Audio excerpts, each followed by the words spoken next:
I do.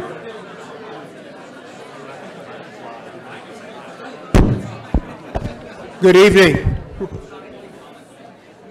Good evening. We were moving people from one classroom into here. Tonight's event is sold out. It's being live streamed into 2 additional classrooms in the building where we have over 100 additional attendees. So we have our stars ready to come on in a couple minutes. I'm going to just talk about the importance of VPAP, the Virginia Public Access Project, and what they have done to this state.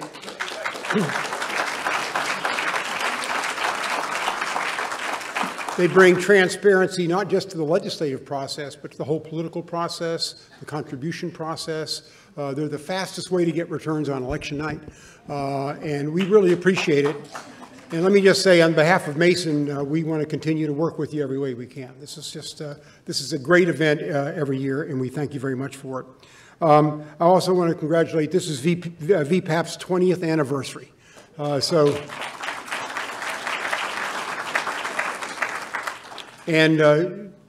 Having said that, I'm going to now move the program along and introduce our VPAP chairman, Nicole Riley.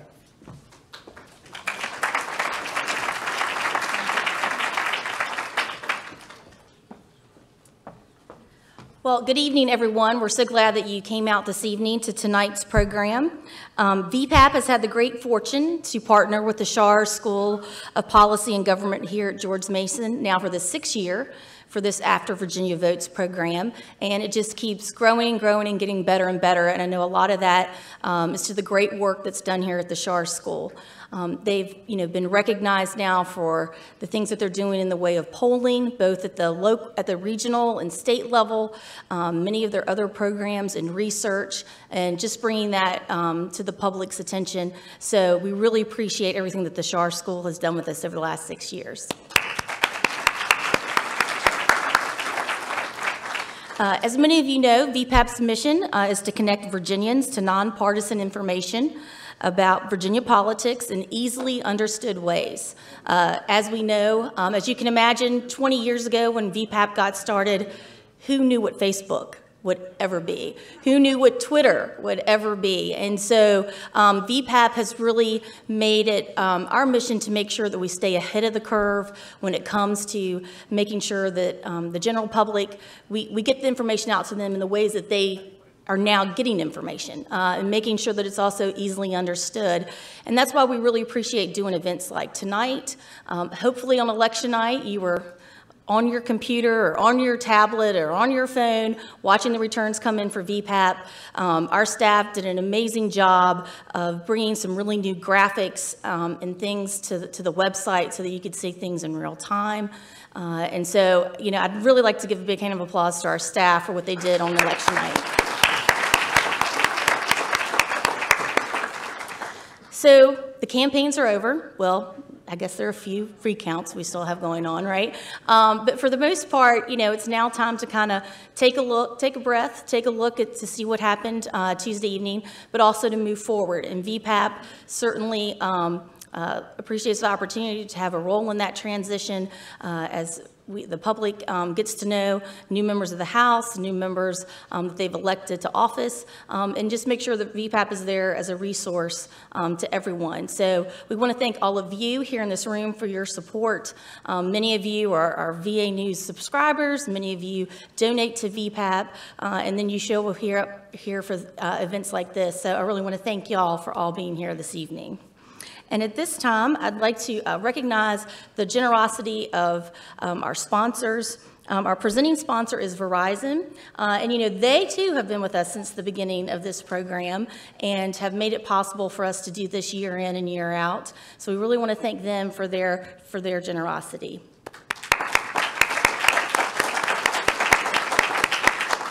We're also delighted to have the support of Smithfield as a program sponsor.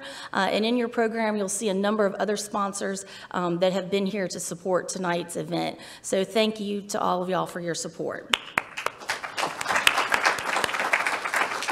And at this time, it's my pleasure to introduce Doug Brammer, the Director of State Government Affairs for Verizon.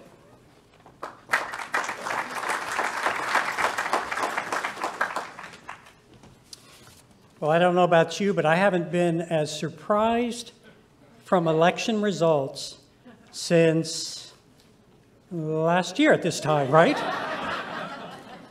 I mean, honestly, there's always going to be a few, but for the most part, who would have ever thought that we would have seen the results that we saw last week? Last Tuesday night, at least for me, kind of morphed from interesting to unpredictable to stunning with the results that we saw. Last week saw the biggest gains from a Democrat side since the 1800s.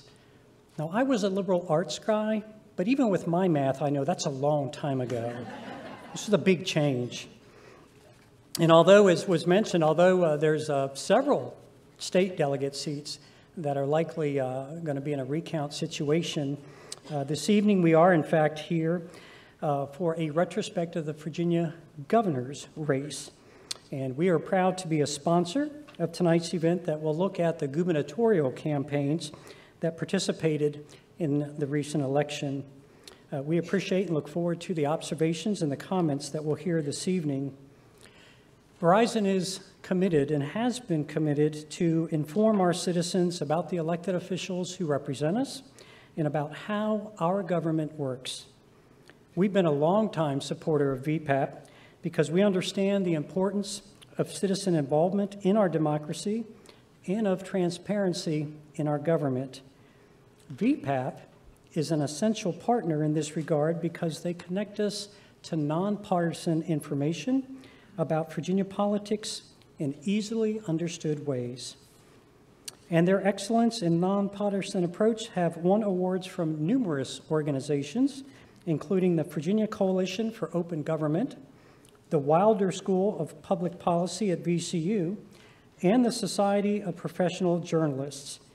David Poole is the founder and executive director of VPAP, and if you would please join me in welcoming David Poole.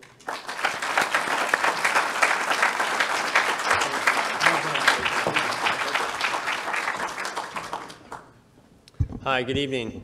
My job here is to go through a deck of visual slides to talk about, to use the data visualizations at VPAP to talk about the results of the election before our guests come up here and talk about the election. And so my apologies to those that are live streaming this at home. You won't be able to see these slides. But of course, we're talking about a wave election, right? We're talking about an unexpected presidential race leading to a grassroots resistance movement that carried over into the governor's race and meant that the party that was out of power or party in power in the White House lost a number of House seats. And what I'm talking about, of course, is 2009. 8 years ago was another wave election in Virginia. You had Barack Obama in the White House. You had the Tea Party movement beginning to resist, and you had a governor's race in which the Republican candidate, who was the candidate opposite the party in power in the White House, win by 17 points in the governor's race, and that carried over into the House of Delegates, where the Democrats lost 8 seats that night. So this is not anything new per se, but it perhaps might be new in the extreme, particularly when the House is involved. So I'm going to walk you through the results of the race. In the governor's race, it was a 54-45 split. You can see how that compares to past years. It was nearly a 9-point margin. McAuliffe was a 2.5 victory, and then of course we mentioned McDonald, 17. Down ticket, you had basically two 53-47 races. Both Republicans in this race had more votes than the top of the ticket. And we'll talk a little bit about money and politics. Early on in this election, it didn't look like there was going to be any record set, and that changed dramatically in the last 3 months, or last 3 weeks of October. Unprecedented money flowed in, a lot of it from outside groups into the race, and you can see that these are numbers through late October, and this does not include any last-minute money that came in. We clearly have a record set. In these past years, the numbers are adjusted for inflation. In the lieutenant governor's race, both candidates have already were ahead of the pace from last time, and in the attorney general's race as well. A giant swell in money this year in politics. We also took a close look at this map shows which candidate got the most money in each region. It was noted that not only did Northam raise more money than Gillespie, but he raised considerably more from people in Virginia. And what we heard from time and time again from donors in Virginia, these would be corporations as well as individuals, is a growing concern that perhaps their money doesn't mean much anymore when outside groups can come in and airdrop $1 million plus donations and multiple times during the race. So we ran this graphic early on to show that showed that individuals, Virginians, have always been, they're the band in yellow, had always, in the past, had been the largest group of donors into the governor's race. That's no longer the case this year. They were outraised 2-to-1 by these outside groups. These are political groups. These are labor unions. These are single interest groups that are looking to make the Virginia elections a proxy battle in a larger partisan or ideological war.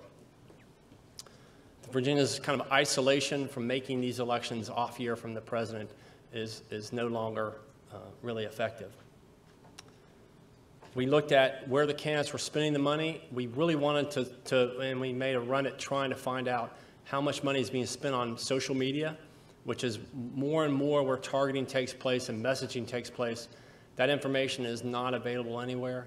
So we were stuck, although we got some terrific information on about TV buys in the state's 4 largest markets. And we were able to find that except for 1 week, from Labor Day on, Northam outspent Gillespie every week. Whoops, went the wrong way. And then we also looked at where the buys were made. Richmond and Hampton Roads were about even between the candidates and their groups that were supporting them. Clearly, Gillespie had a huge lead in the Roanoke market, and in Washington, D.C., which is the most expensive market, Northam had an edge there. We also looked at what messages were beamed, and the Gillespie campaign used a number of messaging ads in Northern Virginia, from immigration to the economy to education, and Northam had a few too, but Northam spent the overwhelming of his messaging in Northern Virginia on one single ad called Enron Ed, which described Ed Gillespie as a selfish lobbyist who was tied to Donald Trump. Now I'm going to talk a little bit about voter turnout. You think about if those of you who are from Virginia or have been here a long time like myself think, what's bigger in Virginia than the governor's race, right? I mean, what can be a bigger thing? But when you look at the solar system of voter turnout, the governor's race is actually kind of a mid-level race.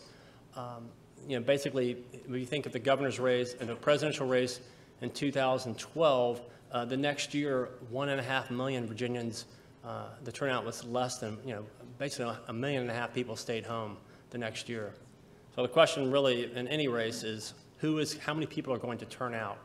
And in this year we saw an uptick in turnout. It rivaled 1997, which predates motor voter, which made it easier for people to register to vote, but not necessarily might have been motivated to vote. So there's a lot of names on the rolls that aren't as active voters. So it was up 11%. Turnout was up over 11% over 2013. And it was not even across the state. This map might take a little getting used to here. This is every locality is sized according to the number of registered voters. So if you look, it's cleverly, Prince William is over in the northern neck and the eastern shore. All that purple. So the darker the purple, the greater the change in the turnout from 2013. And then the darker, the darker the orange was the fall in turnout, below the state average. So you can see the turnout was concentrated in around Northern Virginia, in localities that are huge. There's some localities out in Southwest that they had an increase, but these are relatively flex on the map compared to Fairfax and Prince William. So we also looked, and this was something that we had live on election night, we looked at turnout by precincts where the voters share certain ethnic characteristics. We looked at African American precincts. These are precincts where 95% of the population is African American, and the turnout there was flat, which means it was well below the state average, showing a lack of energy in those traditional Democratic strongholds. This is normally trouble for the Democrats, but on this night, it didn't much matter. If you look at we also looked at precincts that other non-white precincts, Latino and Asian influence, the turnout in these Latino influence precincts was double the state average. Finally, we looked at, these are precincts that are 95%, the population is 95% Caucasian, and the turnout was a little bit below the state average. So in addition to turnout, how many people turn out? The question is, who is turning out? Are they Democrats, are they Republicans, and how are they voting? So we looked at a change in partisan performance between the 2013 governor's race and the 2017, which localities were coming more Democratic, which were coming more Republican. And you can see, if you look at this view of a more traditional map of Virginia, it looks pretty evenly divided between those localities that were more Republican and those were more Democrat. If you look at it back to the map that sizes localities by voter registrar, you can see a very different picture, that the Northern Virginia, and then areas like Chesterfield County, which is way down basically in Danville, where Danville should be, are all becoming more and more Democratic. There's some localities that became more Republican. Again, they tend to be in the far southwest part of the state. And again, the relative size were no match for where things were trending blue. So finally, or one other slide on this line is that these are the 5 largest suburban localities. You can argue whether Virginia Beach is suburban. There's some urban characteristics there. These are kind of the linchpin of a Republican victory if in the years they win, and you can see what happened, the trend lines there.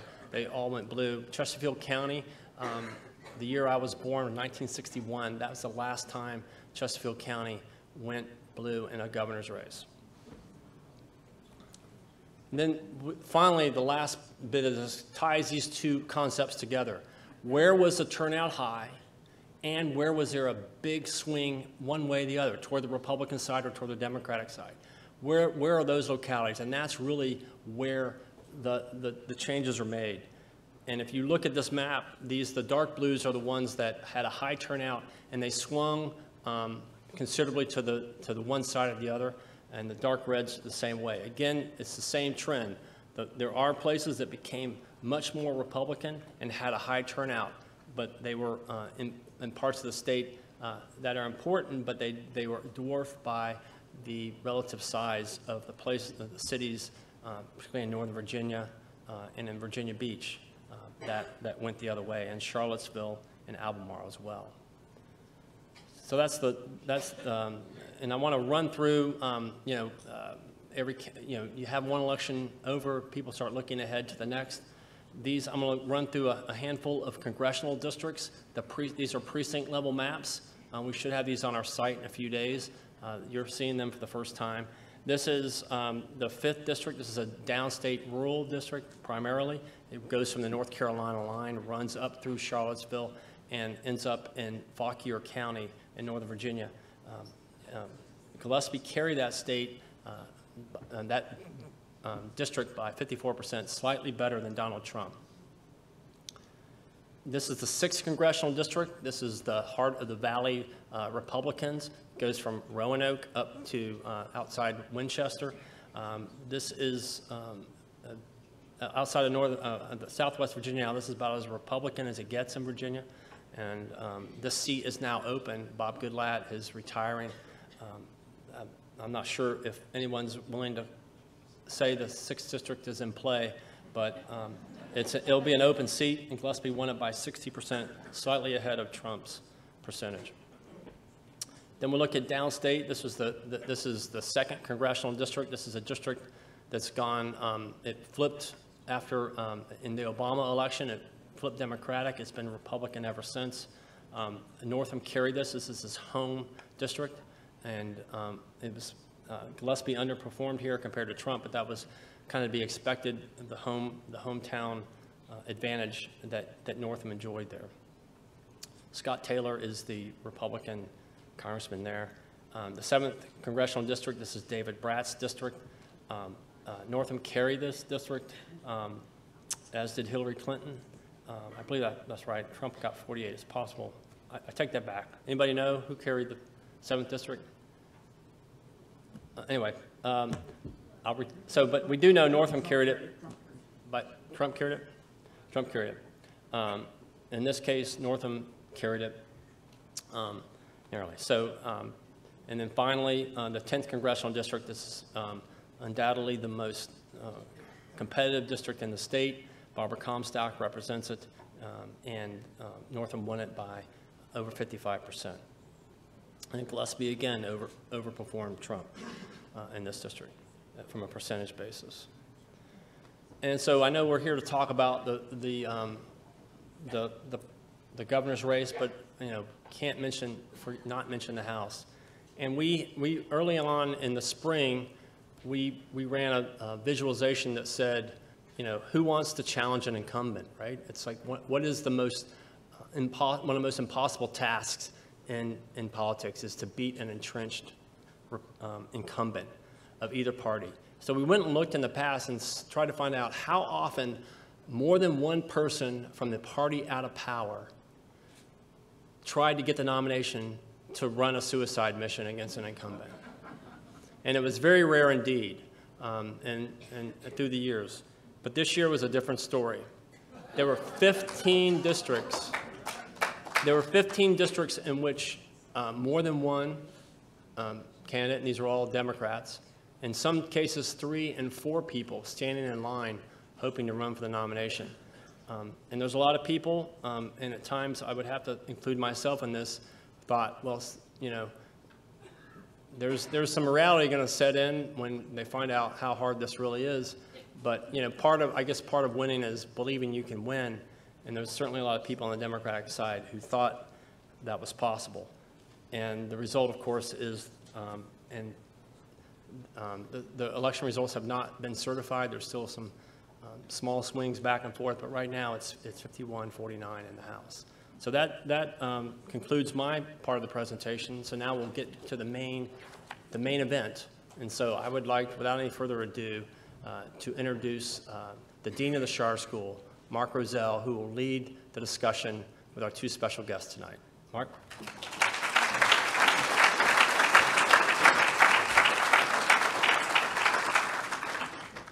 I'll be brief so we can get started. Welcome to the Schar School of Policy and Government here at George Mason University. I'm absolutely delighted by this turnout. And what we seek to do is to analyze what happened and why. Many of us get asked during the course of a campaign to try to project what is going to happen in an election. And as our earlier speakers have pointed out, sometimes the voters surprise us, and things turn out quite differently than many of the experts had anticipated. And so tonight we come together with the campaign managers for the two statewide candidates who have graciously agreed to participate in this program. We have been doing this now for 6 years, and win or lose, every single time the candidates, campaign managers from both political parties have come to participate in this event, which is strictly nonpartisan, and again, for the purpose of trying to enhance our understanding of what happened in the elections that just took place. I would also like to thank Verizon and Smithfield Foods, this evening's generous presenting and program sponsors respectively. And I see in my notes here I'm supposed to explain what the ground rules are. And actually the ground rules are I ask questions and they will answer them. But also at 8:30 I will get some questions from the audience. And this is your last chance right now to get some questions written down. And I will go through some of the questions while our panelists are discussing and pick ones that we think go beyond what we've already discussed to that point. So at this point, I would like to introduce our two panelists. Brad Komar was campaign manager for Ralph Northam, a position he has held previously in Northam's successful run for lieutenant governor in 2013. He has managed and worked on campaigns in Colorado, New York, New Jersey, and Pennsylvania. Chris Levitt was campaign manager for Ed Gillespie, a position he held in Gillespie's surprisingly close finish against Mark Warner in 2014 for the U.S. Senate seat. Another big surprise, I think, for many people who are watching that campaign. At the very senior age of 32, he has now run 3 statewide campaigns in Virginia. So, gentlemen, I'm going to take a seat at the end. Brad and Chris, please come up, take your positions, and we will begin the program.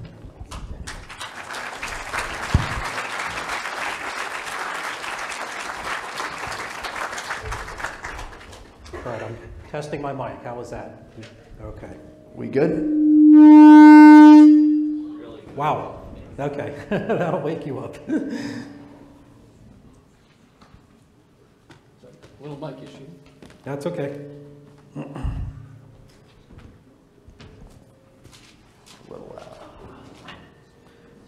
So let's get started. So this campaign, of course, was about your bosses, is there a volume control in this thing? Thank you, David. Great, here we go. Is that okay in the back? Thank you. Before we get started, I thought it'd be nice to give you a chance to introduce yourselves to the audience. What got you started in politics? What inspired you to get into this high-pressure job of running campaigns? Good question. I'm from Maine, Franklin, Maine, small little town, and my father was involved in politics. He was on the board of supervisors there, school board, excuse me, and I kind of grew up watching him in politics and followed him a little bit in the footsteps, and my brother's also in the business. He's done campaigns. He was at the Republican National Committee as well, and I think that's how I got my first start. And like many of us, went into University of Maine and got involved with the College Republicans, and one thing led to another, and I hit the ground running coming out of school. Great. Okay. Is this working? We good? All right, Brad, we're good. Very good. So I was born and raised in New Jersey. I got involved with somewhat similar. Neither of my parents ran for office, but were politically active. Father was a Republican, my mother was a Democrat, so very engaged conversations and lively discussions. And I got involved with college Democrats. And in 2007, I joined, in kind of almost West Wing-like fairy tale, dropped everything, moved across the country. I joined the Hillary Clinton campaign when she was running for president the first time, and I was a fellow, which is a fancy word for intern, at the Nevada caucuses, which is the first time Nevada was a caucus state. So anyway, they offered me a field organizing position. I worked for Hillary in Nevada, Maine, and Texas. I got to travel the country. It was just this incredibly inspirational and fulfilling work. And then I'm not going to go through everything I've done, but I worked for Barack Obama in the general. I worked in a congressional race in upstate New York, and just traveled the country, got the bug, and I got to learn from so many incredible people. When I was working for Hillary in the Nevada caucuses, my state director was Robbie Muck. I got to learn and work from him, which is just inspirational and pretty fantastic. Found it incredibly fulfilling, and I found myself through Robbie connected to Ralph Northam in 2013 when he was a state senator from Norfolk, putting together a campaign team in his long shot bid for lieutenant governor. So that's how I'm here today. Okay, good. So let's go back and talk about lessons from the past. And Chris, we'll start with you. Going back several years, you managed Ed Gillespie's campaign for Senate. In 2014, Ed fared much better than anybody expected, came extremely close, so that must have hurt. As you plan for the governor's race, what lessons did you and the candidate take away from the 2014 campaign? The biggest one would be throughout that entire campaign and looking back, Ed would constantly say, I wish we would have gotten our policies out sooner. And in the 2014 campaign, Ed was the only candidate throughout the country to run on a repeal and replace plan. So that was number one. I knew when we started this campaign, we wanted to hit the ground running on the policy front, and that was something at the forefront. On top of that, I would say, we have a great team from the digital perspective. I worked with Eric Wilson in 2014. He also worked on this last race for governor. During that campaign, I really got a chance to look at the full spectrum of campaigning, not just TV, not just mail, but really realizing that there's such an important digital component that goes into a really well-run campaign. And that was so important then, and it was so important during 2017 for us additionally. And I would say last would be, when you're at the top of the ticket, like we were in 14, there's a lot of educational stuff that you need to do with your folks from the grassroots level on polling, because it's so bad here in Virginia, frankly. You've got to keep them motivated. And I learned a lot in 14 about working with our grassroots folks, having monthly calls, having weekly calls at times to educate them on what the real playing field was at the time. And those are all things that we moved into 2017. Okay. I think were helpful. So let me follow on that, because a lot of people after the election said, wow, Gillespie ran two really different statewide campaigns in 14 and 17. What was the difference? Was it the contextual difference that explained the different style campaigns, or were they really not as different as we all made it out to be?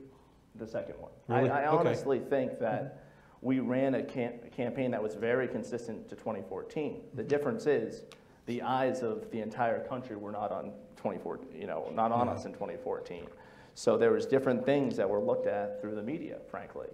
And we had the same systems in place. We had a strong message for all Virginians that we were pushing in 2017. And I frankly think it was conceived a different way, frankly, through the lens of the media. Okay, Brad. You ran a successful campaign in 2013 for lieutenant governor. So what did you learn about Virginia that helped you in this race? And in hindsight, what lessons did you miss? I'll get to that one in a second. I think the most immediate lessons, were, we had an incredibly competitive 2013 lieutenant governor's primary. We ran against Anish Chopra, who's from Arlington. He outspent us 2-1. He was in the race for a year and a half. Ralph was in the race for about 6 months. When we did not anticipate a primary this year. I think everybody in the room knows that. And so when the primary came up, we knew, where the targeted voters were in a Democratic statewide primary. We knew, which messages resonated the most. we had a coalition of supporters and activists and real, grassroots network that we knew that we can activate it, that like we did in a primary before, that we can do again. And so even without doing a baseline poll, which is a fancy word of a poll that tells you what messages work and where your coalitions are, just without doing any research whatsoever, we had a primary playbook ready to go in a competitive situation that I thought really was critical. So I think that was the first piece. I think that in 2013, we were obviously in the general election, not the top of the ticket. It is very different. It's just a very different, view and point of view. But learning what it's like to be on the down ballot and then being on the top of the ticket and really being the largest donor, contributor, and driving force that coordinated. I think, we took that perspective in. I mean, we all IDs at the doors, promoting all of our candidates, you're taking into account the political realities. I think that was to come from the lieutenant governor's perspective to the governor's perspective, I think really was a value add in how we established our coordinated campaign, which knocked on 3.9 million doors. I mean, that's just us, partners. That is a Herculean effort, 3.9 million doors. That is twice as many as Hillary knocked on last year in Virginia, and that's a presidential, and 4 times as many as Terry McAuliffe knocked 4 years ago. And it really took, for that perspective, and believe that is the coordinated effort, which is, Planned Parenthood, SEIU, League of Conservation Voters, working with the down ticket, working with the House of Delegates, everybody folding in for get out the vote at the end. I think having that experience from what a coordinator could be 4 years ago to the coordinator we can create now in the general election was very well informed by that. Okay. Let's look back at the presidential results from 2016. Few people in this room or anywhere, frankly, predicted that Donald Trump would defeat Hillary Clinton. When Trump won, I'd like to know how that changed, how you would frame this race, your communication strategy. So, Chris, let's start with you. Is it fair to say that Trump's victory made things infinitely more difficult for Gillespie? Did you have to tear up your campaign plan and start anew? Everybody expected Hillary to win. Yeah. We know what happens in Virginia elections, of course. Yeah. Gubernatorial elections, the party that is out of the White House tends to have all the advantages. So you weren't expecting that. What did that do to your campaign plan? Yeah, we definitely were not expecting it. And I hate to say that we threw everything out, because that's not necessarily what happened, because from day one, the campaign knew we had to make this race about Virginia. And it was very important to us that we started the policy process very early, which we did in late 2015, so that we had issues to run on that were substantive. So that's number one.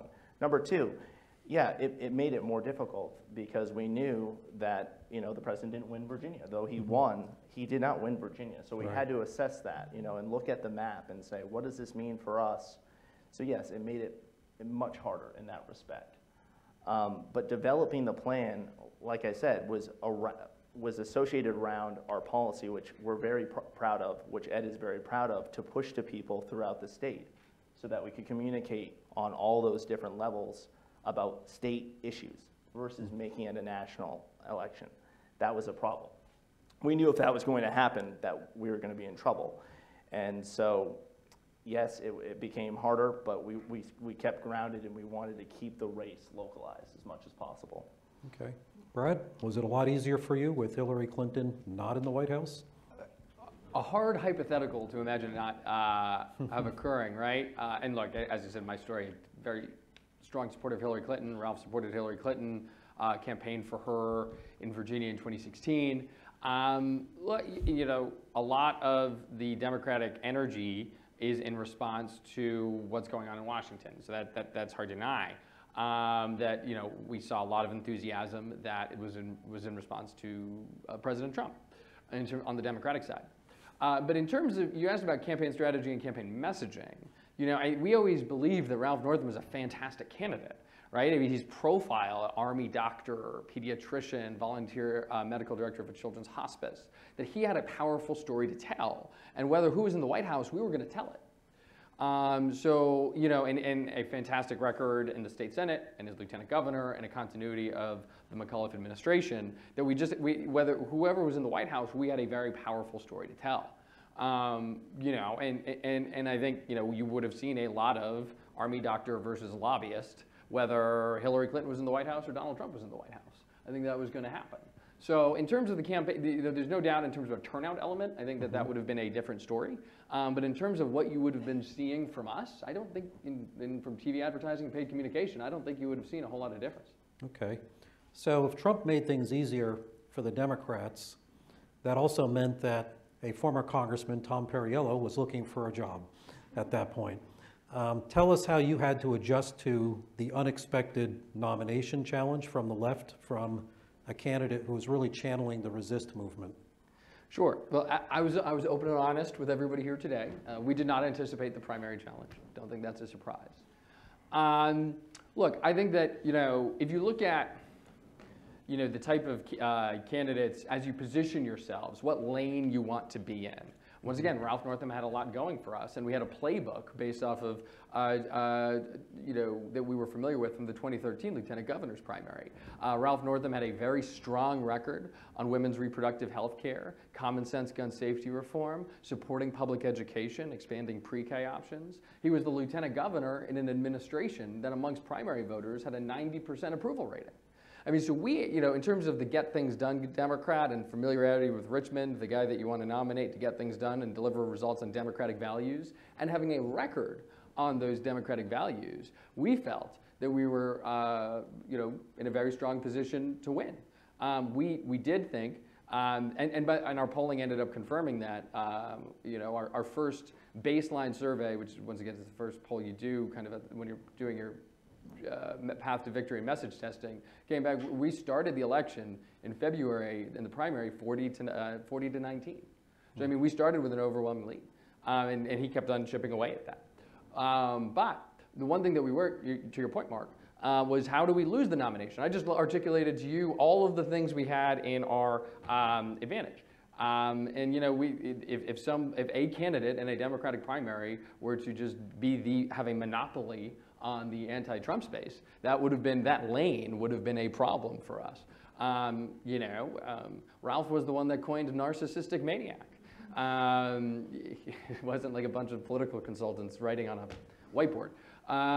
You know, it's how he felt and articulated it, but it gave great clarity that we were not going to cede that lane. Mm-hmm. But we also did a ton of organizing in pop-up groups and Indivisible, and we had political directors all over Virginia. As the boss kept saying, there's new energy out there, and if we don't take it, somebody else will. I mean, that was the direction set forth by Ralph to the campaign team. So we did grassroots organizing to make sure we're in the anti-Trump space. We had the right messaging, and we had the candidate that, as I articulated at the beginning of this, had so many other built-in advantages in a Democratic primary. Okay. Did Perriello entering the race do anything to your strategy or campaign at all? Yeah, we were ecstatic. Absolutely. When I got that news, I think I ran around the office a couple of times. That was not my response. You know, we thought this was an opportunity because, frankly, the governor-elect, you know, had not as many vulnerabilities as we would liked, and we thought that the primary was going to open him up at times, frankly, for getting pushed a little bit further to the left, and that's exactly what happened. So we were very happy about that. And number two, whenever you're spending money not against us and you're spending against Democrats, that's a good thing. So, you know, we felt really good about that. It was a pleasant surprise, no question about it. So you had your own nomination fight that turned out to be a lot closer than anybody anticipated, right? Yeah. What did Corey Stewart's unexpected strength tell you about the challenges ahead for Ed Gillespie running as a big tent unifying Republican? Yeah. So when I think about this question, you know, number one would be, you know, we didn't run a negative campaign. And I think that went a long way in following up after the, you know, the primary. It gave us a lane to kind of bring people together quickly with not only Corey Stewart supporters, but also Senator Frank Wagner's supporters. You have to remember, we were in a three-way race, and Senator Wagner took quite a few votes away from us during that primary. And we made the decision that not to go negative against anyone and to keep a positive messaging. And frankly, some of that messaging was to lay a good groundwork for the general. And not to say we were overly confident. We weren't. It wasn't that. It was more of we knew we needed to spend those dollars wisely in the primary to get us into the general, to put us into a good position. And we also reserved some of that money. So coming out of the primary, we were in a very good situation financially. And it allowed us to go on TV first. And those are all things that kind of played into our strategy overall during that primary process. But you had this challenge, right, from the right, Corey Stewart, who was playing to the Trump crowd, and your candidate needed to motivate the conservative base in the general election. How much did it hurt, that close primary campaign, and the fact that Stewart was not willing to endorse? Yeah. And you know, Well, he endorsed, but later. Yeah, and I just look at it that we very much were able to bring people together quickly. And it may have not been Corey right away, but I can tell you his supporters and his activists were there right away. And it had a lot to do with not going negative. Okay. All right. I would note, adding to our own primary, sure. and I should have mentioned it because Chris, it was an entirely positive primary between Ralph and Tom.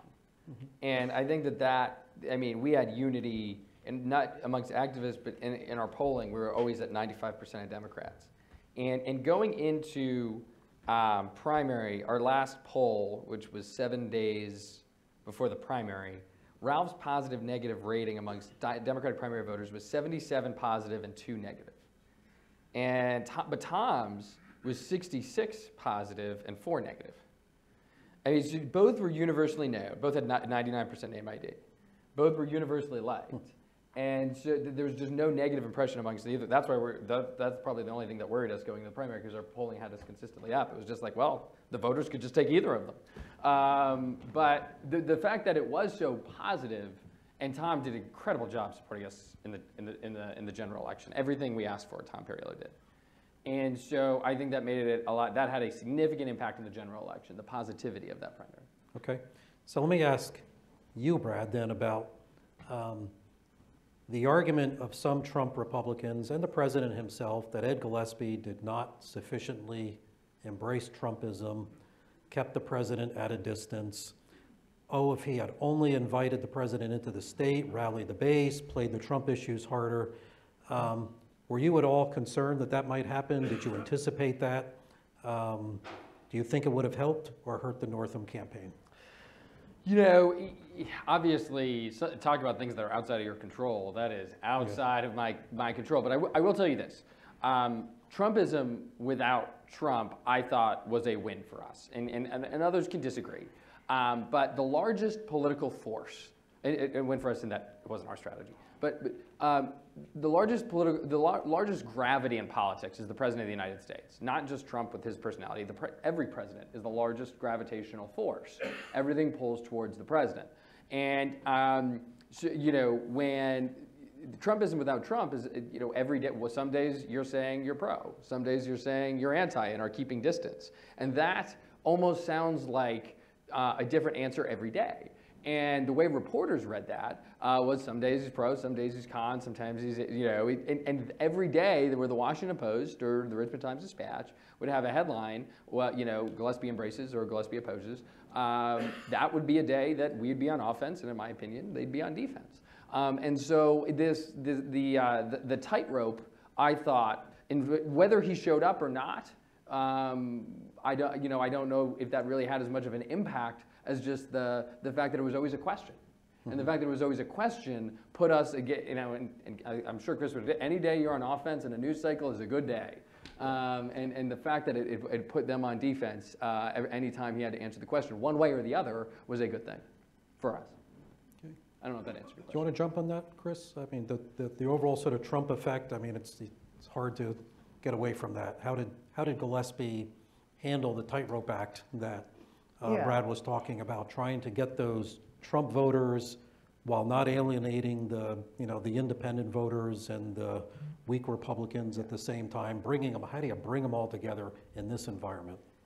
again, it goes back to what I said before, and that is we never wanted to nationalize this race, and we felt as though if we were to bring the president in, it was going to elevate it with everyone, including the coverage that the press was going to bring in on us. So that was a decision that was made to utilize the White House and the administration in different ways. And you know, I think pundits can comment on that and how that worked out one way or the other, but that's the strategy we went with. And at the time, it seemed like the right path. Okay. Okay, let me change direction here a little bit and talk about some themes, and I'll just throw this out to each of you instead of calling on one or the other. Technology, can you tell us about new ways you use social media to identify and motivate voters? What lessons were learned that might we read about in Campaigns and Elections magazine in the future from this campaign? Sure. You know, I thought the texting program that was run for Get Out the Vote here was incredible. I mean, you talk about, there's a phrase in politics that is used, meeting voters where they are. I mean, texting your supporters, the best thing, what you need in a good Get Out the Vote tool or tactic is engagement. It's not passive, it's active. You need to have a conversation with people. You need to engage them so that they care enough to go and vote on election day. Well, the beautiful thing about texting is it's not mass, it's individualized, and there are ways to make it go faster. But they have the ability to text back, and you can get in a texting conversation. And this back and forth, we ended up sending in GOTV, which is just 4 days, it's the large, I mean, it is a big coordinated campaign with a lot of partners and a lot of organizations doing this and a lot of outside groups helping, but all working together, 1.3 million texts in 4 days. I mean, it is incredible. And the ability to engage and go back and forth, it was, we did not conduct an experiment where we said these precincts were held off, so I can't tell you apples to apples what occurred, but I can just tell you that it is phenomenal, and I'm going to do it in every campaign moving forward where you have the ability to do it. We didn't do it for persuasion, so I can't comment on that or bring that up, but I think for mobilizing and getting people out to vote, it's getting harder and harder to reach voters on the phone in particular, so being able to text is something that was a incredible asset on the campaign. There was a huge digital investment in terms of digital advertising, about to the tune of $3 million. Between fantastic organizations, and they sat around a table and coordinated this is beyond texting, just pre-roll advertising, Facebook, the whole entire works, and the fact that it was incredibly well done, and I think really met voters where they are as well. Okay. Chris? Yeah, I would definitely, the texting, we did it as well, very effective. One thing I would mention, we talk about this a lot frequently, but Snapchat is becoming the new yard sign in a way, and putting up those advertising and having that on there for younger voters, hugely effective. One thing that I like to talk about is the systems that we had in place in communicating with our folks, people that were interested in getting engaged in the campaign. We used a number of different platforms, but the one that we really liked a lot was a CRM platform called Zoho, and we used it to manage everything from, we had a thing called Zoho Desk, which if you got an email on a certain topic, we could respond to it right away. And by using that system, we were able to, respond to like 15,000 messages over the course of the campaign effectively through email. The other thing would be on Facebook. Our digital team set up actually interactive chat sessions. So if you were to ping the Ed Gillespie page about a particular issue, you'd get a response back right away. So those types of things were great. The texting is hugely helpful. And just the management of every day, the amount of stuff that you get coming into the campaign. You always want to be able to utilize people who want to volunteer, who want to donate. And of course, I would add, just the donation platform itself that we used was excellent. We were able to increase our donations, the occurrence of them, through just some of the new systems that came into place as well. So what about the future of communications? Will snail mail become obsolete one day? TV broadcast ads become obsolete? Either one of you. I mean, look, one thing first off, it becomes harder and harder to reach people on mail and broadcast television. Mm-hmm. So that is the trend line. It's still the bulk of, I think, both of our budgets, although Chris could speak for himself there. Look, I think that the average voter, so in the primary, the electorate was 65% 50 and older, and in the general election, we don't have the voter file yet, but I think it's probably going to be about 59% 50 and older. That's a lot older than the average consumer. And so what you're seeing in both mail advertising and broadcast advertising and cable advertising is that the campaigns are still using it, but it's being weaned off of commercial advertisers. But the average voter is older than the average consumer. And so you still have to meet voters where they are, and you do have to look at the ratings and the data and look at how you communicate and how it overlaps with your voters. But and this is like lingo, but 1,000 points of broadcast television used to get an ad across. Now it takes 2,000. I mean, you have to double the volume. It is harder and harder to crack through. And so it becomes so important, at least while we're in this transition phase, and I agree with the premise, right? It's getting harder and harder to reach on television, harder on mail, but you still have to do it because that's where the most amount of voters are, particularly voters. But to seed any medium would be a disaster, right? So you have to do the television, you have to do cable, you have to be on radio, but you also have to be in the digital space and in as many platforms as possible. And you truly want to be able to, the goal of any campaign is in the last few weeks to dominate, if you can, as many mediums as possible with the most resonant message. And so I think we're far away from saying goodbye to mail and broadcast television, but it is an instructive point. There's a lot of voters that aren't there anymore, and you got to find ways to communicate them. And that's why campaigns get so expensive. You have to be everywhere. Absolutely agree with that. But I do think there's a few things. We're getting a little, with technology, we don't want to get too far away. It's great, but I also see a lot of personalization in voter contact goes a long way too. And what I mean by that, so I agree with everything you said, Brad, but my point is people are starting to appreciate more of the personal contact too. And what I mean by that is we were doing, instead of just a palm card or something like that or a postcard, we would actually have volunteers come in throughout the state and do handwritten notes to voters saying, I need you to get out and vote in this election. It is so important that you vote for Ed Gillespie. And we're seeing when you do those types of things, you actually do see an increase in voter turnout because I think they're getting bogged down. Voters in many ways get bogged down with so much that they need something a little bit different. And there's always, I don't think snail mail will, eventually might go away, but I don't think it's gonna be anytime soon because they just really appreciate getting that message through the mailbox. And I would just emphasize, when you're on these campaigns and you're working on them, you're always trying to find ways to be authentic and a little bit more original and to find some avenues to really inspire people rather than just regular mail, TV, digital phones, or radio. You're trying to kind of look outside the box in some ways. So quickly, what about print journalism? Newspaper subscriptions really declining. Are print journalists less a priority to your campaigns than they used to be?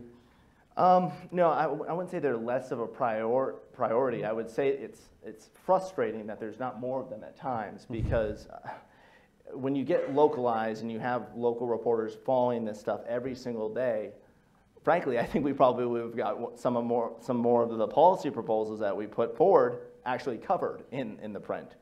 And that would have been nice because we had 21 policy proposals. I think 4 of them were actually covered. So, I think that says something about the amount of reporters on the ground able to really get into the weeds on this stuff. So yeah, I would love to see that, but you've got to have a balance. You can't just turn your back and focus on one thing. You have to have a plan around earned media, of course. And never pick a fight with somebody that buys ink by the barrel. Look, I think ignore print journalism at your own peril. Look, I think that, in my opinion, TV news, whether it be cable or broadcast, is so localized. It adds so when it's broadcast. It is so valuable, and I think that print journalism really helps inform a press narrative that will also inform how television news covers it. Right? Like you can't get more viewers or readers than Julie Carey on NBC4. Not to insult any journalists in the room. But so I think that being very sensitive to the press narrative, which is often crafted and framed by print journalism, and then making sure you're getting as much TV as possible is also very important. But if the press narrative begins to go against you, I mean, any campaign manager will tell you it is harder to mobilize volunteers, it is harder to raise money, you start getting bad feedback on the doors and on the phones. Like, it is not a good situation. So you definitely want to have a earned media strategy that begins to frame your candidate in the best light, your opponent in the not so great light, but is very aware that even though readership and subscriptions is going down, it has an effect on the race that is larger than just eyeballs and newspapers being delivered. Okay. All right, so let's turn to the highly scientific field of public opinion polling. Everybody seems to be into polling these days. We got one. We got one too. Thank you. Yeah, okay. I saw it. Thank you. We're within the margin of error. Anyway, can you talk about the accuracy, both external polls as well as your internals, and most importantly, when did you see this Democratic wave coming? Did you have any evidence of it? Let me start with your last question. Okay. Never saw it coming. Okay. We saw some, we saw some signs, of course, with absentee voting and that sort of thing, but we never saw it get to where it was. So that's number one. On public polls in general, they've done a historically very bad job here in Virginia for a long time. There's just no question about it. So I mentioned earlier, I know it seems small, but when you're a candidate and you're kind of running uphill and you're the underdog in many cases in many races, you really have to educate your folks about these polls, and you have to kind of talk through, well, this sample was D+7 and this had this metric here. You have to, I really think that Republicans here in Virginia especially have become a little accustomed to these public polls, and at times already know, well, we can't really trust those because they didn't have it right in 13, they didn't have it right in 14, they didn't have it right in, and so on and so forth. So those all go into play. But our internal polling, we didn't catch the wave. We felt good with where we were trending. We were making progress on every poll that we were doing, and we felt like we were staring down a potential upset. We thought it was going to be close, but no, we did not see this wave. It was not showing up in our polling. So it was a shock to you election night? Yeah, it was the a shock. extent. Okay. Okay. First on public polls and then our internals. I'm going to disagree with Chris slightly because obviously 14 and 13, the public polls were way off. But if you look at the average of public polls in Virginia in 2016, they averaged out in the last week to 5.5, and that's exactly what Hillary carried Virginia with. And I think and then this will transition well to our internals. If you look at the slew of the public polls kind of towards the end, it was like Northam by 3 to Northam by 6. But that was assuming the previous gubernatorial turnout. And the previous gubernatorial turnout, Terry won by 2.5. It was about Democratic by 3 or so. It turned out, in my opinion, I think to be about, and by Democratic by 3, I mean 3% out of who voted, it was 3% more Democratic than Republican. And that's what the assumptions were on. That's not that terribly far off, except that I think this ended up being a Democratic by 6 electorate. And if you actually were, not to get too in the weeds, it was assuming it was looking backward in terms of its assumption of what the electorate would be like instead of looking forwards where there's been more Democratic turnout, say in the special elections across the country.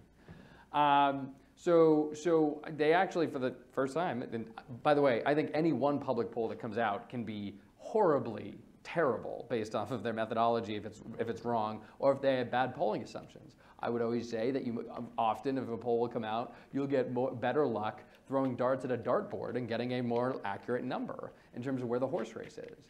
But if you aggregate it and average it, they just don't tend to be that far off.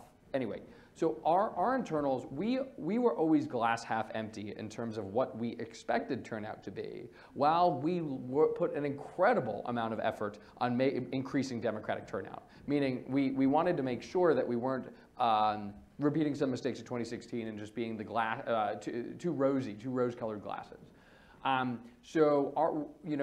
Every time we got a poll back, we would weigh it down and assume 2013 turnout, even if we thought turnout was going to be higher than 2013 and more Democratic than 2013.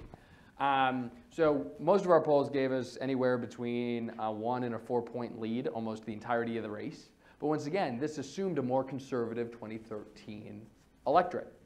What we saw in the last week, and we had a rolling track going all the way through Election Day, is the data was coming back more and more Democratic every day. But we kept on assuming that it was going to be just as conservative as it was in 2013. So I'll give you an example. There was a lot of wonky polling talk. But on Sunday and Monday before the election, we were in the field. We got a poll back. Not weighed to party ID, not assuming a 2013 electorate, just raw data. If you looked at it, it was 51-44. It's not terrible. But then we said, no, we have to assume it's as conservative as 2013, and it was 49-44, which is, or 49-45, us up 4. That's where it's been the entire race. So very long and wonky answer. We were getting the data that it could be. We were just like, no, it's not that good. Let's be skeptical. And I think that's an important lesson actually going to 2018. Okay. All right. Back to chronology. The events in Charlottesville. Brad. After Charlottesville, Northam made a statement that as governor, he would recommend taking down the Confederate statues around the state. Was this a calculated policy statement or an emotional reaction following the funeral of Heather Heyer, the woman who was killed in Charlottesville?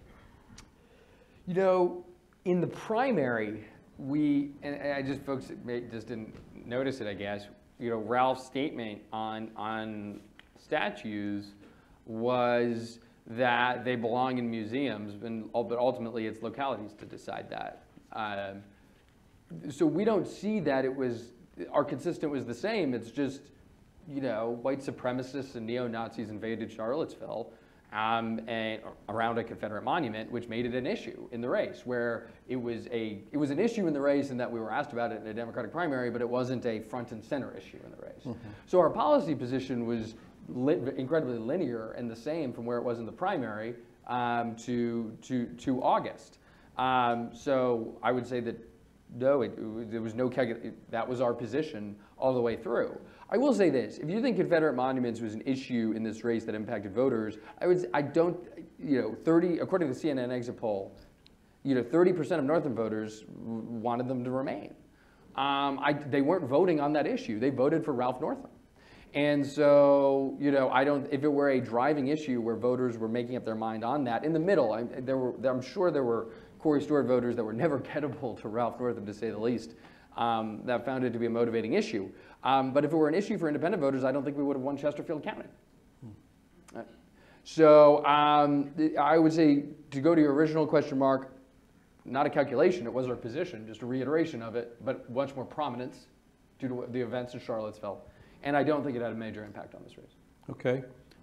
Chris, what kind of opportunity did that issue present for Gillespie, and how could he manage that issue politically without sounding like Corey Stewart?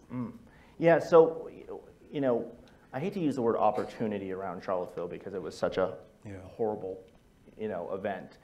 I really look at it as when the governor-elect, went on WFIR and said he was going to do everything in his power to take down the monuments, we then had to assess the situation and say, that is a policy difference between Ed and the governor-elect.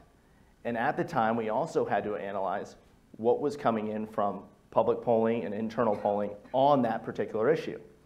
And at the time, and to this day, the exit polls showed 62% believe that the monument should stay up. At the time, I think there was a poll that came out that was public that showed if you take the people that want the monuments to stay up, and you also add in priority of government, so instead of spending tax dollars on taking down monuments and putting that money towards schools, it actually became a supermajority. It was like 72%. So we looked at that very carefully and we said, we have an opportunity here because there is a policy difference between the governor-elect and Ed, and I think anyone would look at an issue with that wide of popularity and say, we have to do something with it. And we had to pick certain areas. We had to play mistake-free football, in my opinion, and the governor-elect, we had to pick places where to take shots and take opportunities and take some risks. And this was one that we felt the data backed it up. And so we took the shot and went with it. Okay. Talking about the Washington, D.C. context a little bit, the president in September cut a budget deal with the Democrats that put aside the whole issue of a possible government shutdown past the election. Was that a big opportunity for your candidate? Yeah, absolutely. You know, I worked on Mark Obenshain's race in 2013, so I lived through the government shutdown and I saw what it did to the top of the ticket all the way down. So when that happened, there's no question that was a big break. Okay. And Brad, the Republicans in Congress were unable to reach an agreement on the repeal of Obamacare. How did this inaction and the president's continued actions to try to undermine the ACA keep the resist movement alive? I mean, obviously, this is an issue where you are talking about something that impacts people's lives in a very concrete way, and I'm about to talk about it politically, but in terms of, you know, which is what it is. Look, I think that this was a disaster for Republicans. I think the fact that they were just obstructing themselves, they had nobody else to blame, they had complete control of government. I think the fact that they, so they were their own gridlock, right? With no deniability to spread around to anybody else. They were proposing things that would hurt people. I mean, really, in a tangible, concrete way, hurt people. And they're localizing a federal issue with Medicaid expansion. The fact that Republicans still couldn't repeal it, and we legitimately thought after the last year, after the election, that Obamacare would be repealed. We all assumed it. But the fact that they couldn't make Medicaid expansion a real Virginia tangible issue in the governor's race again. And Ralph Northam's a doctor. I mean, talk about credibility on such an important issue. So, you know, not only was this, you know, health care to Democrats in terms of it being inspired of the Obama coalition, his legacy item under threat and our ability to organize and successfully build up public pressure to block it was great for mobilizing Democrats. For the middle, I haven't seen any poll that supports Republicans' position on this thing in terms of what the repeal and replace would look like. Even just repeal, they don't have faith that the replace is going to be any better. So the fact that, you know, this remained an issue through the election, whether it's Republican dysfunction, Republicans unable to deliver on campaign promises, Republicans hurting people, and then the Virginia aspect of Medicaid expansion, and the fact that Ralph Northam speaks with such credibility on it, this was very impactful in the race throughout, from beginning to end. So the exit polls, right, showed that healthcare was one of the top issues, and those were Northam voters. Did this issue simply not play out the way Republicans had anticipated? Did your internal polls show anything about your candidate's vulnerability on the healthcare issue? Yeah, I mean, it was always at the top of our polling. There's no question about it as an issue. However, you know, I'll concede to Brad, it wasn't an area we really wanted to debate. I bet. And so, you frankly, can bring the white coat if you want. Yeah, right, exactly.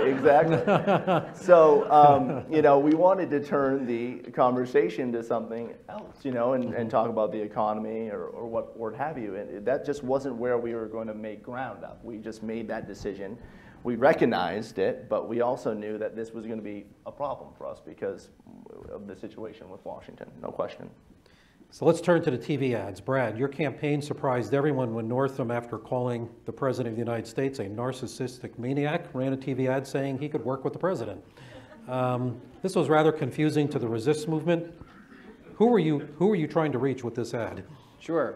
So 2 weeks before the election, there was a CNBC national poll that asked voters, do you want to oppose Trump? Do you want to work with Trump? Do you want to work with him when you're right, disagree with him when he's wrong? 75% of Democrats, 75% of Democrats said that they wanted their elected officials to work with Trump when he's right and oppose him when he's wrong. That's 75% of Ds. So, like, you know, this was a motivating ad to Democrats because it had opposing Trump on healthcare, education, and the environment, and the fact that Ed Gillespie wouldn't oppose him on those items. And it was a message which, going back to the phrase, meeting voters where they are with independent voters, that said, in our polling, independent voters are not big fans of the current president, but they're not rooting for him to fail. It's not automatic opposition. And so we found this to be that in a campaign, when you can find a message that motivates your base and persuades the middle, that's the secret sauce. And what we found was that this message met voters where they were in terms of independent voters and was motivating to the base in a very effective way. All right, let me turn to the MS-13 ads that provoked a lot of outrage among Democrats. Who was the intended audience? Did your polling suggest that was really effective to do? Yes. Okay. So the intended audience there was, we were looking at swing independent voters to target that to, and that's exactly what we did. And, based on exit polling, we won independents, 50-48. So, I would say that that was an effective tool for us. And, at the time, looking at the data, and again, you have to pick certain spots where there's avenues to go after your opponent. And this is one of them that we felt that the governor-elect we could go after. And so we utilized it, and long term it paid off for us, I think, with independents. And that's where we are targeting that message, along with, of course, some of the more general electorate on the right. Not to speak to his ad, but on the independence point. Exit polls are infamously like the least accurate form of polling. Our tracker going into election day, the one that I cited that had us at 51-43, which remarkably one of the only ones you could see close, we were up with independents by 2, 39-37. There were still a lot of undecideds left. I would believe we probably picked up more than he did, considering the ultimate election results. We had 7% of Republicans. He had 3% of Democrats. The CNN exit polls had Virginia Democratic by 11, meaning it was 11% more Democratic than Republican. I don't believe that's necessarily the case. I do believe we won the middle. I do believe we turned out our base. Not to speak to the ad, I don't think the exit poll was the proof there. What about that Latino Victory Fund ad that ran for only a few days? Did anybody in your campaign see that ad before it went out? And in the end, did you think it was effective? Any regrets about it? We did not see it beforehand. Liar. We did not. We did not. Nope. We did not authorize it. We did not see it beforehand. Look, I believe that the Latino community had felt it was under, attack in a certain way based on the ads that were being run by the Gillespie campaign. They felt they needed to respond. It's not how I would have responded. We did not see the ad. I did not authorize it. I think that there were more effective ways that could be edgy that without doing that, but we did not authorize it. And the community, from those that I'd spoken with, felt that they were under attack, and they wanted to counterattack, and so they took that upon themselves. But that was not us. Okay. A lot of people wanted your candidate to disavow it, though. Just come right out and say, yeah. Look, we said that Ralph Northam believes Virginians deserve civility and not escalation. Mm-hmm.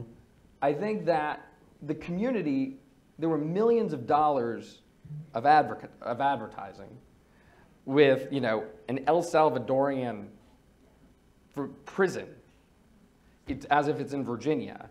And the community felt it was under attack. And they decided, and who are we to say that emotional, attack against them is wrong? I mean, that they would not feel compelled to swing back.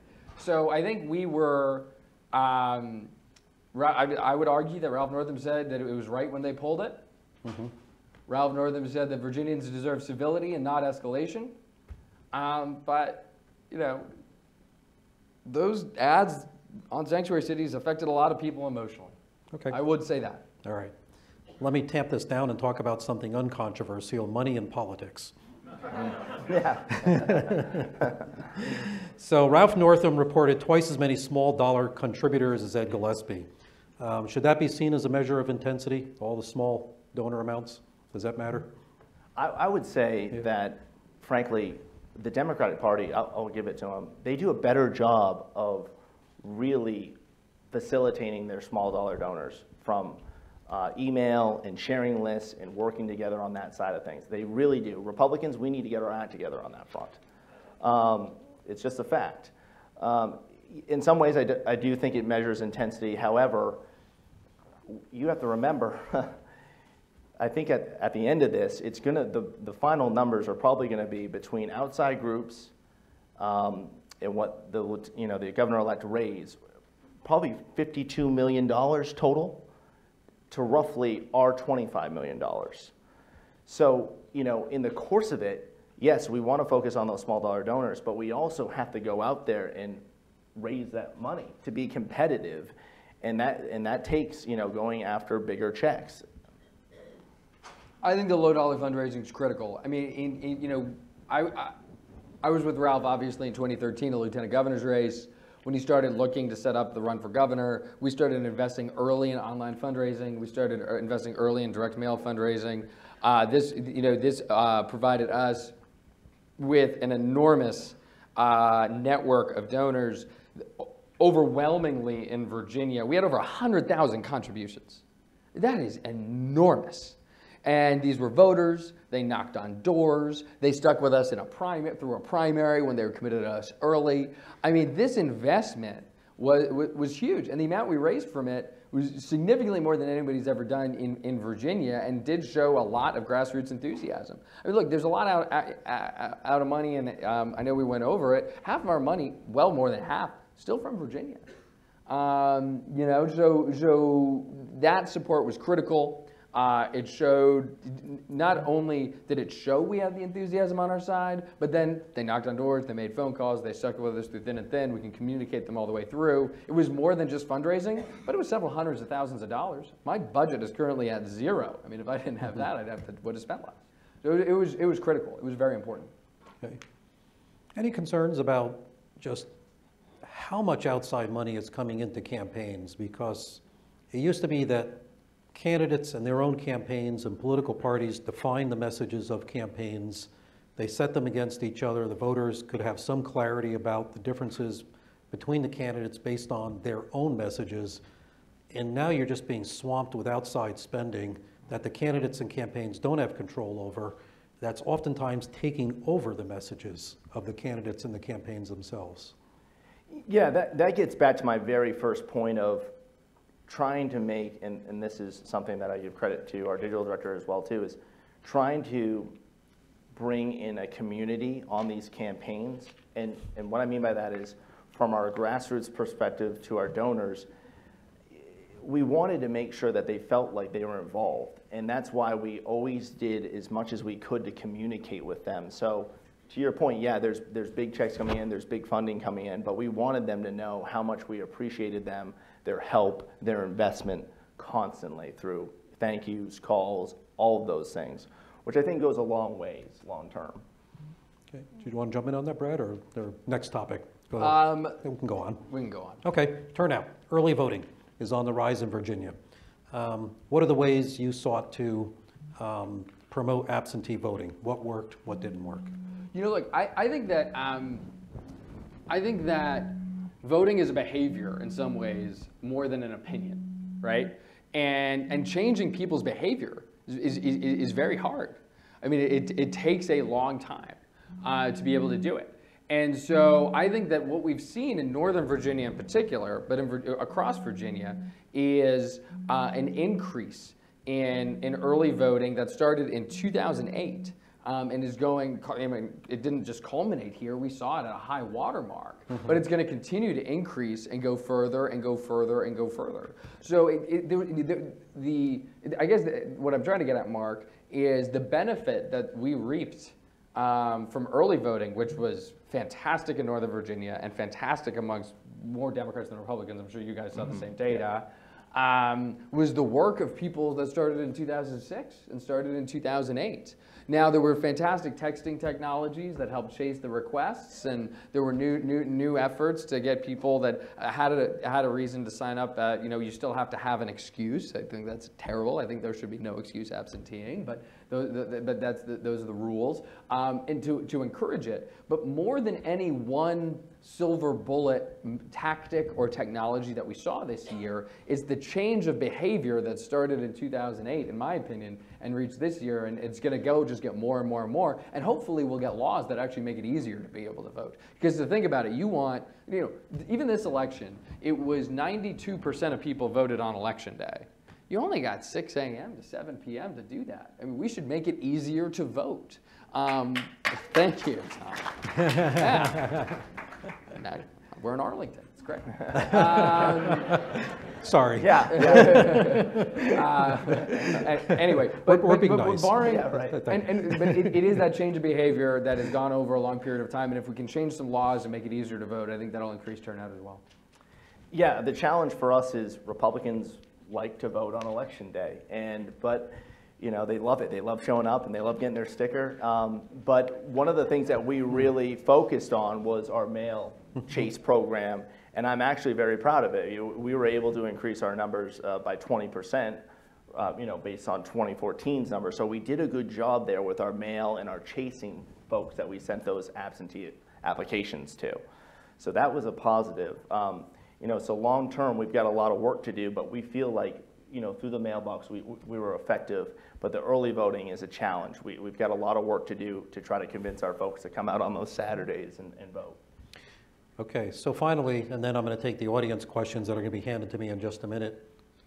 Both of you agree, you did not see the anti-Trump wave coming, the way, as intensely as it came. Yes. What does it mean? We picked it up in the last few days. But yeah, I mean, compared to an entire campaign, right, we didn't see it coming. Couldn't plan So around it. how does it play next year then? Let's say you're managing Barbara Comstock's campaign. Okay. Love did- Barbara, but you know, they've got a lot to think about. You know, the environment changes like a pendulum, but it's very difficult. It's coming. You know, whenever you have, I look at it this way: whenever you have an election when Bob Marshall loses and also Manoli Lapasi loses in Richmond, that's a wave, folks. Okay, and the wave does not discriminate between anyone. It takes everyone out. So. Yeah, the 2018 folks have a lot to think about and to recalibrate, and good luck, because it's going to be a challenge. And frankly, you know, in Washington, there has to be some things that get done for voters. We have a Republican House, we have a Republican Senate, and now we have a president that is Republican. Folks, not only independents, but Republicans themselves are saying, we need to get some things done. And before 2018, it better happen. Yeah, I mean, I think quantifying the wave or the increase in Democratic enthusiasm is important. We saw a large increase in the Latino vote, which was very, very important. We saw a large increase in AAPI. And I know the slide we showed earlier, I'll take the numbers correct, but I might disagree a little bit with David Poole on the analysis. On the African-American vote, the last time the African-American vote in Virginia was considered high was 2013. 2014 it dropped significantly, 2016 it dropped, 2015 in the Senate races it dropped. So the fact that, and that's been a national trend, it's not just Virginia. So the fact that, you know, through incredible mobilization efforts, we were able to have 2017 turnout match 2013 African American was a huge deal when we've seen a steady decline. So we saw, you know, I think it's important to look at the communities. I think I'm getting some feedback. Is this better, folks? Anyway, we'll power through. So look, I think that if you look at the wave, you had, and then if you look at younger voters, I mean, ages 18 to 29, we expected it to be about 9% of the electorate. CNN exit polls, which we'll have to look at it, ended up being about 12 or 13% of the electorate. That is a lot better Democratic electorate to be competing in. So we're turning, you know, you saw a mobilization of communities of color. You saw a mobilization of younger voters, and you saw college-educated suburban white voters be a larger percentage of the electorate and vote more for the Democratic than they had. So there was a persuasion element to it, but there was a huge turnout element to it. And I think as you look, your question, Mark, as you look to 2018, we should be looking at not just it's a wave, it's everywhere. Where are the districts? Where are the targets? You know, where is the energy? And how do we plan and target accordingly? That's what we should be doing as Democrats. Because as you said, I didn't see the wave in June. I saw 3 days beforehand. 3 days beforehand, it's pretty hard to move resources to be able to make those decisions. Yeah. Okay, so I'm going to read some questions from the audience, and I will say the name and when the person first voted, and if the person would like to raise his or her hand, feel free to do so. Stuart Scott voted first in 1964. Stuart, thank you. How much effort did the Gillespie campaign make in Arlington, Alexandria, Falls Church, Fairfax, more or less than in the campaign against Mark Warner? Equal. I mean, we spent a lot of time in Northern Virginia and throughout the state. I mean, the efforts there were equal. I mean, we knew this was an important area, and just because it's, you know, a very blue area, we didn't want to concede it. We had a number of events, localized events that we're trying to target here, no question about it.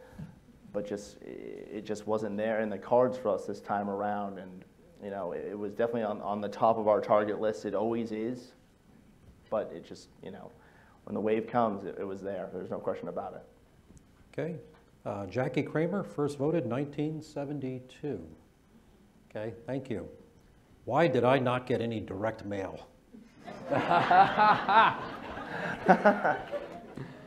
She got lucky. Yeah. None? Zero? Zero?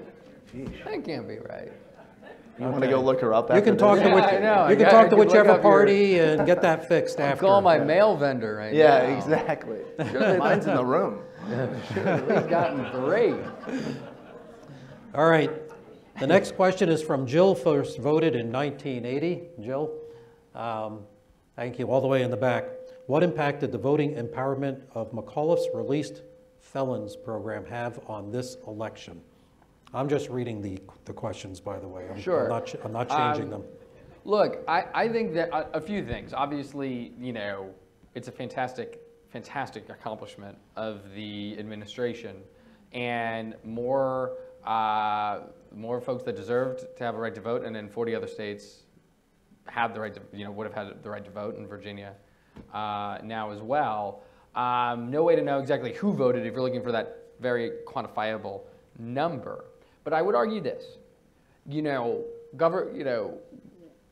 a lot of voters will sit on the sidelines and say, what does the government do? The government doesn't get anything done. What's the government going to do to make my life better? What's the government going to do to give me the fair shot? And one of the restoration of rights was such a strong and important deliverable to communities that this is why you turn out and vote, because this is what good government should look like, right? And we were proud to stand by it all the way through, even through the attacks. You know, and it's, you know, Ralph said it, went on TV, he'd say it if he were right here. It's one of the proudest accomplishments of the administration. So no way to know, in terms of exact number of new eligible people that decided to vote. But in terms of what it means to turn out and vote, I think it meant a lot to a lot of people, because this is why you show up, for the government to deliver something and do something that is right. Did you want to jump in on that one or next question? Next question? Okay. So there's no requirement here. Well, this is interesting because we usually talk about top-down effects in political campaigns. The questioner is Ralph Kraft, first voted 1964. Ralph is here. Thank you. Did the Democrats running more candidates in House of Delegates races have an impact on voter turnout and voting patterns in the governor's race? So they're recruiting all those candidates in those races, as that graphic showed, right? This was a real outlier election in that sense. Have an impact on voting going up the ticket. I think so. Look, I think so. I think the more quality candidates you have, the more candidates you have in general. Look, it creates a larger turnout organization when you have good, strong candidates who are recruiting their friends to knock on doors that maybe aren't just knocking doors for the party, but are not, and would have knocked doors for the party anyway, but are knocking doors because they're they're friends of the candidate. You create a more hyper-local organization. You have, it's not something that I had to pay for through the coordinated campaign, so it's just more people knocking on doors, turning out more voters, and you have candidates they're good candidates. They have roots in their community, they have friends and family, they're getting out the Democratic message on their side. I absolutely think it was a fantastic part of that we benefited from that, and not just Ralph, but Justin and Mark as well, the Democratic ticket. Yeah, I think whenever that's happening in these districts, you're going to have some benefit. But I go back to, we were in a place where this insurgence of voters, this intensity, was unstoppable. I mean, when you have Bob Marshall lose and Manoli Lupasi lose, and then also you have candidates like Delegate John O'Bannon who lose, you really have to look at this and say, wait, what happened here in that regard? And what happened was this intensity.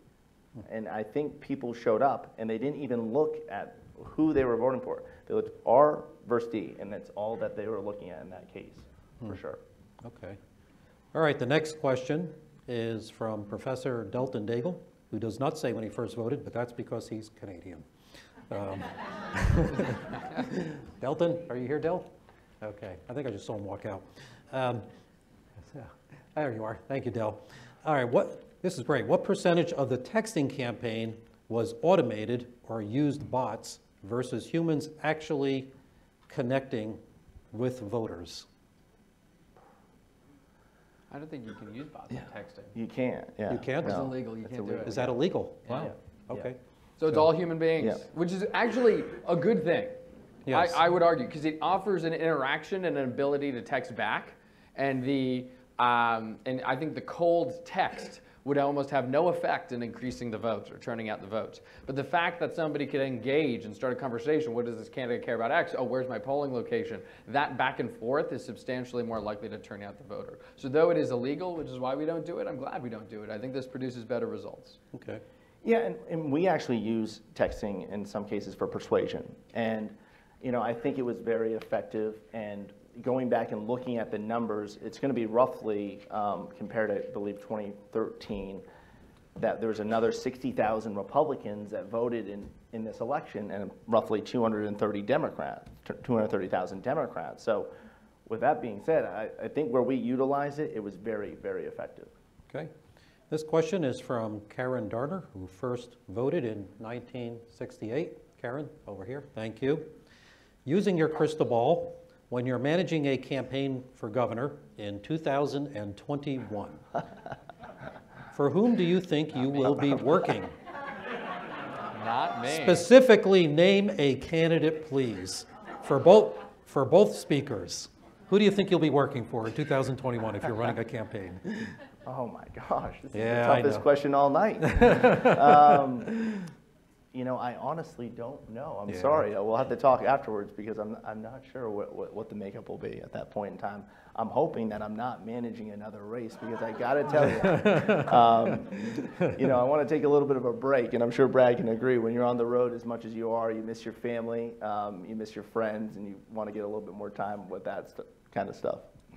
Am I allowed to manage a governor's race from a beach? Is that Yeah. so the candidate that'll allow me to do that, that's who I'm working for. Yeah, I mean, look, we got a fantastic bench. The party is really built up in a fantastic way.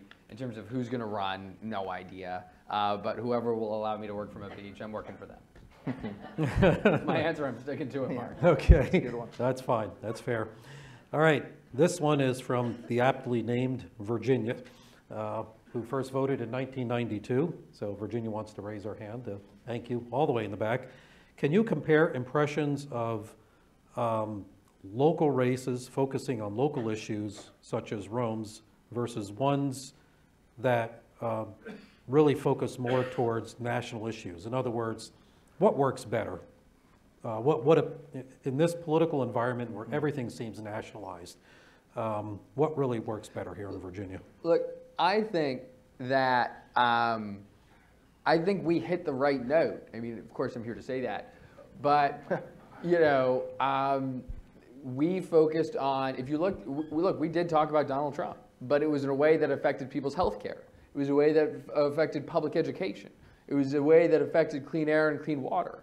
And I think that was critical for the issues that affected people's lives. And I think that people thought that there were dangerous policies coming out of Washington that a Virginia governor would have to deal with, and we made clear exactly where we stood on it. We also wanted to make clear exactly where our opponents stood on it. So, I think that was also critical for turnout, to make sure that these local issues that affected people in a concrete, tangible, pocketbook way had an element of what the energy was being created in opposition to Donald Trump. So I think the reason why we found success in the way that we did in my opinion, that this electorate was 6% more Democratic than it was Republican, but we won by 9, is because we hit that working with a lot of organizations and a whole team effort to channel that energy and increase turnout, was that it was the right balance between both issues that affected Virginia out of Washington and issues that affected people in their daily lives. There's a reason since 1973 in gubernatorial elections here in Virginia, the party in power typically goes the opposite, other than 2013 with the Cuccinelli race. You know, there's a lot at stake when you nationalize these races. You know, people hone in on that. And so I strongly believe, and I've made this point multiple times tonight, we had to make this race about Virginia as much as we could. And that is why we were so policy driven. Because we were in the hope that if we had enough policy, it would be a referendum on Ed's policies versus the governor-elect's policies, and not what was happening in Washington, D.C. And that, you know, when that happens, you're in trouble. And, you know, we tried our best to make it localized. Okay. So here's a question from Jacqueline. I apologize if I mispronounced her name. Catchwin, first voted in a presidential election in 2012. What advice would you give? Jacqueline, are you here? Thank you. What advice would you give to a young person interested in running for public office? Do it. Do it, yeah, absolutely. Do it? Is that, yeah? Yeah, absolutely. Okay, so now the how part. Yeah, right.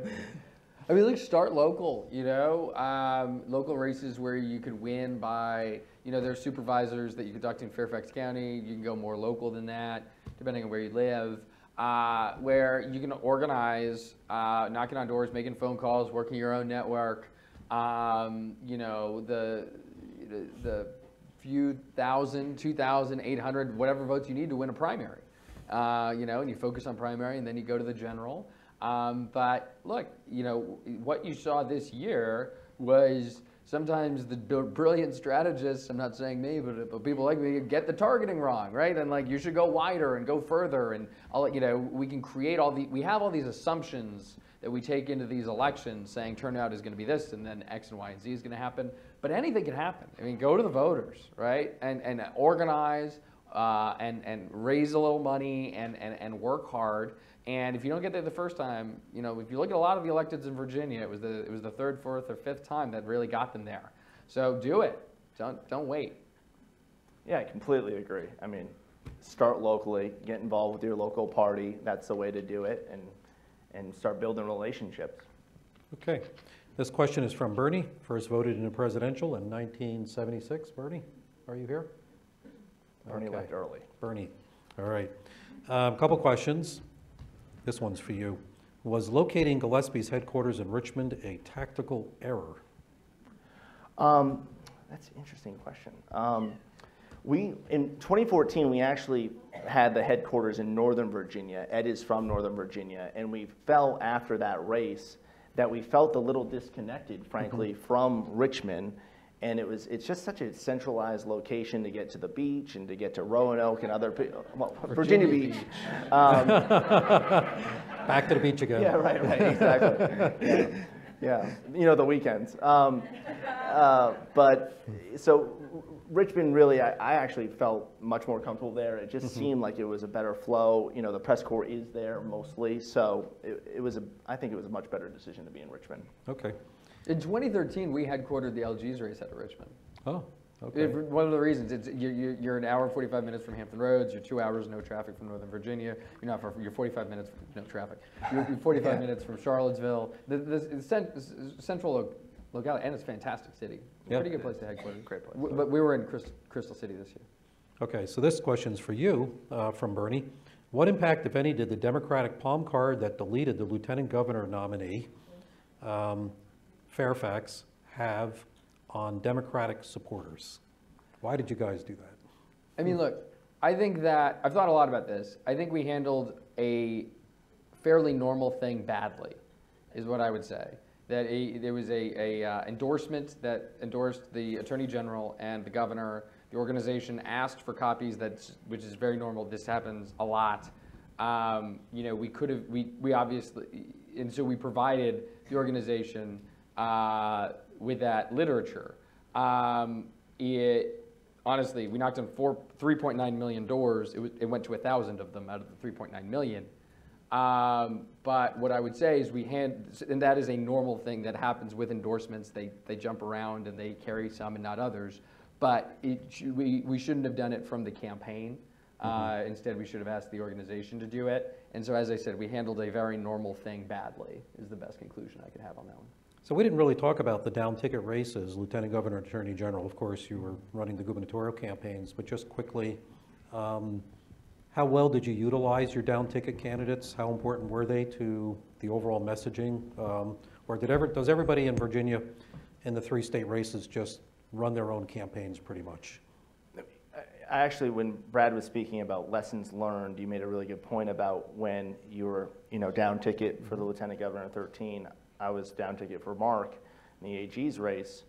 We absolutely worked together because there was a lot of lessons learned on how we could coordinate better and work within staff and coordinate when we were hitting mail or what we were doing from a door perspective constantly. So our ticket mates were fantastic. They were great to run with. Their teams were great, and we really had a good cohesion, I felt like, on the trail. Okay. Yeah, look, I think that we had a fantastic opportunity in that all 3, I thought, had great relationships, were strong supporters of each other. I thought had great chemistry out. Ralph loved touring with the ticket. He wanted to get out of the call time room and he wanted to tour with the ticket. So I thought we had scheduled calls. We had, in terms of our teams, I'm sorry, like scheduling calls and political calls. We'd provide any support we could. Look, I was part of the team in 13, the coordinated. I thought this coordinated did a better job of putting all 3 out there in every opportunity that we could, in terms of just even as much as flyers or ID scripts of phone banking and door knocking and making sure that it's promoting everybody. But I think we even toured more than in 13 too. So I thought what's the saying? The sum is greater than the parts. I mean, I thought it was a very, very strong ticket. Okay. This question is from Marge Baker, first voted presidential, 1972. Thank you for coming. This question is for Chris. My organization, People for the American Way, was involved in helping to turn out the Latino vote, and we know that vote was up considerably. What was your thinking behind framing your campaign in ways that could have been seen as playing to fears about the dangers coming from the Latino community? Yeah, I mean, and I go back to what I talked about before. We looked at this from solely, we needed to turn out swing voters and we needed to move them. And this issue, from what we could see on our internals, moved them. We also, on the MS-13 front, it wasn't just us talking about this. The Washington Post wrote that there was a resurgence of MS-13. We've had 8 murders in Northern Virginia in the last year. Bedford County, Charlottesville, issues in Harrisonburg. Those were all things that were happening. So, when we utilize that as a hit on the governor-elect, we took all those things into account in that data. Okay. The campaign ads were rather overheated at points, I think many people felt, and yet you had these 2 candidates who were very mainstream, right? And were not given to being highly charismatic or attention-grabbing, controversialist type candidates. Well, looking at the political context today, of course, and how so many campaigns derive their energy from,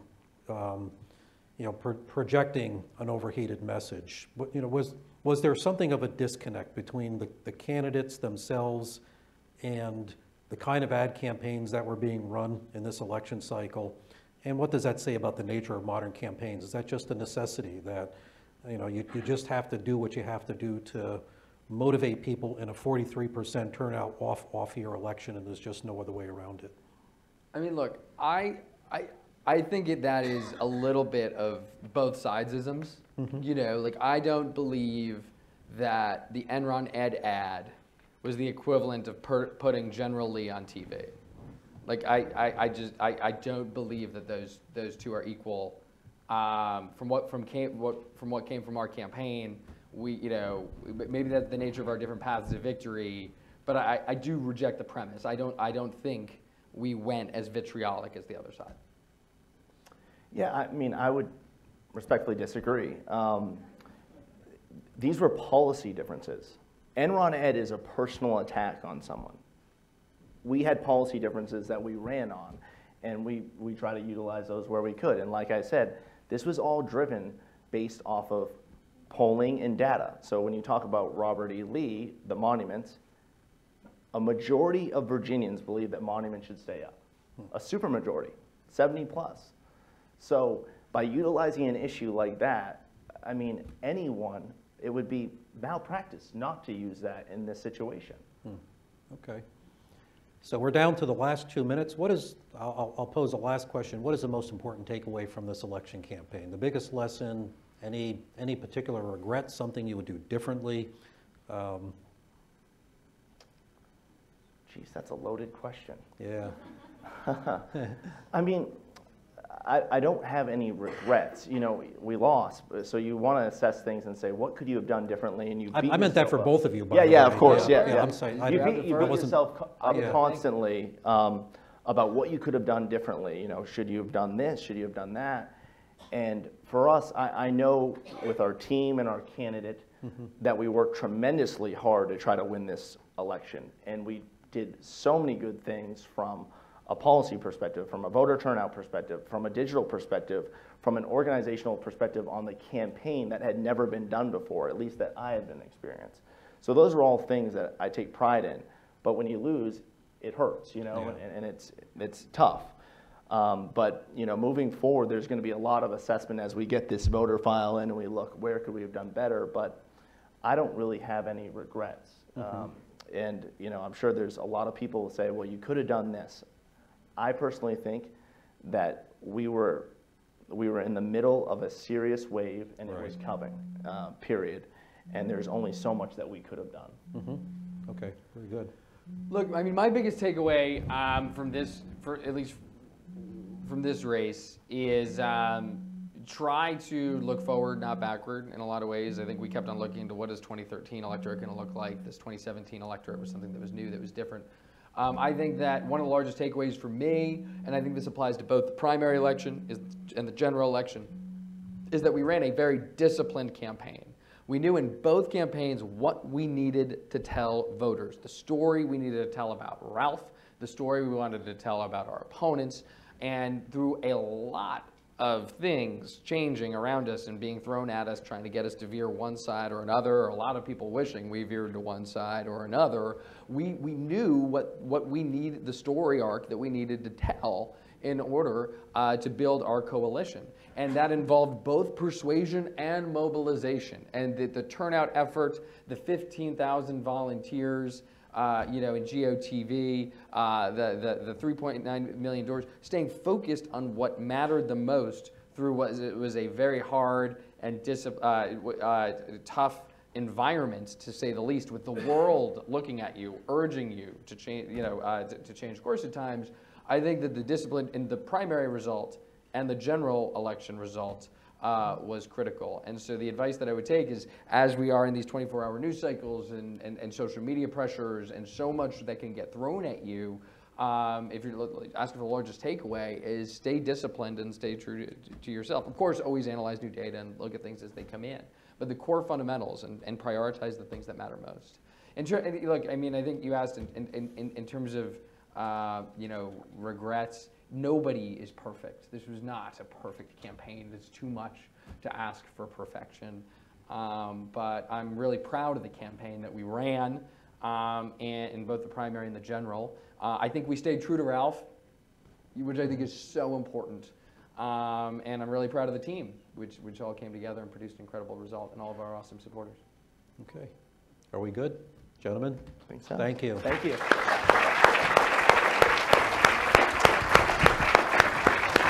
Great.